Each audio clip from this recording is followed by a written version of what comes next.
হুসাইন বলে, নানা আপনার আব্বা আব্দুল্লাহ কি কোন নবীর মেয়ের জামাই নাকি? বলেন, আমার আব্বার নাম হলো আলী কাররামাল্লাহু ওয়াজহা। আমার আব্বা হলো শেরে খোদা, দুনিয়ার সব কাফির মুশরিকদের জন্য আল্লাহ আমার আব্বারে বাঘ বানিয়ে পাঠিয়েছে। বিষ্ণু বললেন, তাই তো। আবার হুসাইন প্রশ্ন করলেন, নানা বলেন তো আপনার আম্মার নাম কি? বিষ্ণু বললেন, আমার মায়ের নাম আমিনা।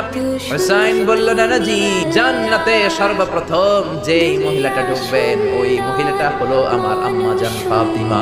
বিশ্বনবী কোনো কথা বলেন না। হুসাইন আবার প্রশ্ন করলেন, নানা বলেন তো আপনার নানার নাম কি? বিশ্বনবী বললেন, আমার নানার নাম হলো ওয়াহাব ইবনে আব্দে মানাফ। হুসাইন বলে, নানা আপনার নানা ওয়াহাব রে কে চিনে? আর আমার নানারে চিনে না এমন কোন মানুষ পৃথিবীতে নাই। এই হলো আমার নানা। এবার বলেন কে দামি? বিশ্বনবী আর ধৈর্য ধারণ করতে পারেন না, ধা ধা করে চোখের পানিগুলো ছেড়ে হুসাইনকে বুকের মধ্যে জড়িয়ে ধরেন আর বলেন, হুসাইন তুমি ঠিকই বলেছ, আসলে আমি নবীর চাইতে তোমার দাম আল্লাহর কাছে